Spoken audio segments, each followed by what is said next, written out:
You know, one of my dreams has been to be able to marry, or I advocate for people that are in full-time jobs but want to have the opportunity to also dip their toes into entrepreneurship. So that's what I'm all about. So for me, it is difficult. Like HK said, it is difficult. But how do I balance it? That's a question I get asked all the time. When you've got a passion and belief that you can actually make something work, you make it work.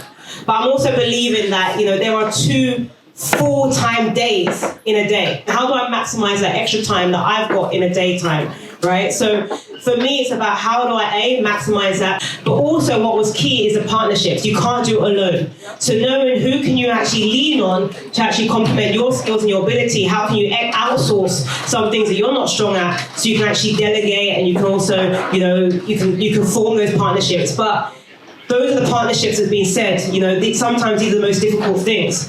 And those are things that hopefully within our community, we can also lean on ourselves to actually start to build those communities. So for me, just to answer your question, it's, you know, forming those partnerships, building systems so things can operate without you. You know, in Ghana, I know there's so many entrepreneurs, right?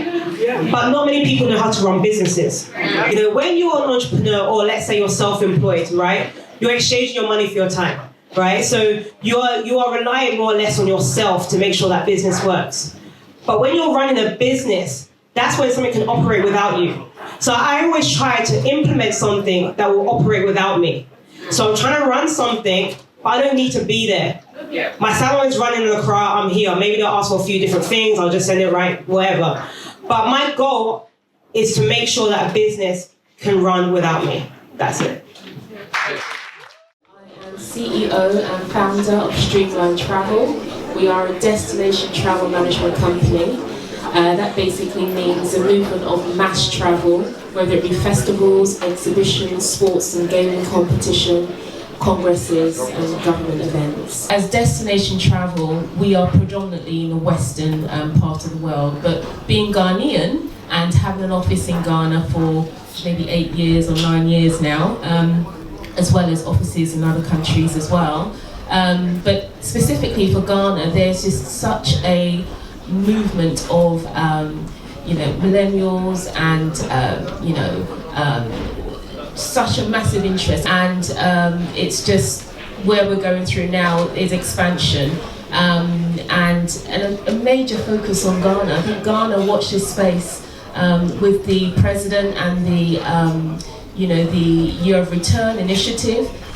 It's magnified Ghana. So we're getting so many clientele from the corporate space, exhibitions, to your entertainment festivals, so many. But of course we do the travel side. So whenever you have huge events like this, one of the major costs is travel.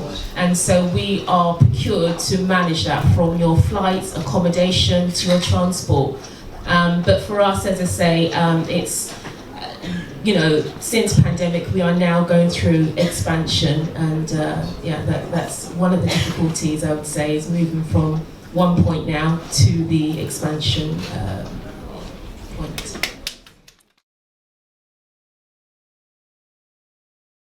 I thought I could sell food, so then I started just, with the usual jollof, and I had just sort of moved from Ghana to the UK, and there was a hype about jollof rice. I didn't understand, because I eat it every day. I used to eat it every day.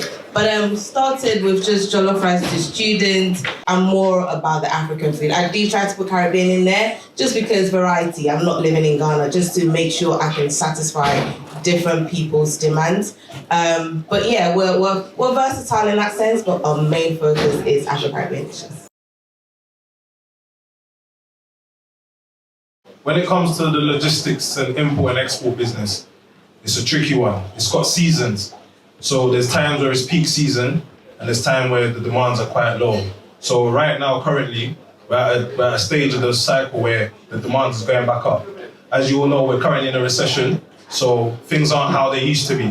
However, one thing I can say is, just being new in the industry, it has really taken off. It's changed my perspective about logistics. And I must say, being someone that's worked the 9 to 5 in logistics, this is a path where, if you do it right and you have a plan and you stick to the plan, you can definitely make a lot of money off it, 100%.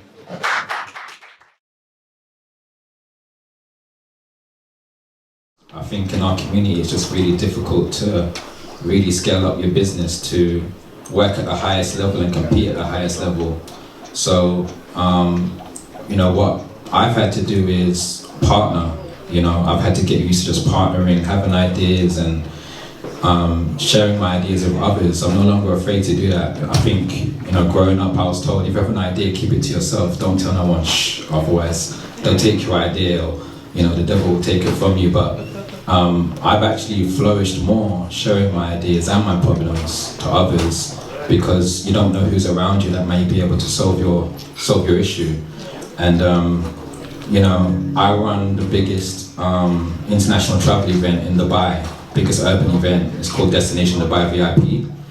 And you know, we started off at 250 people, now we have just over 1,200 or so attend. And I also run the world's largest Amapiano festival called Amafest, which, you know, began straight out of COVID, and that scaled very quickly just as the sound has also, you know, gone you know, through the roof. And yeah, you know, as you're progressing and you're trying to, you know, build the business,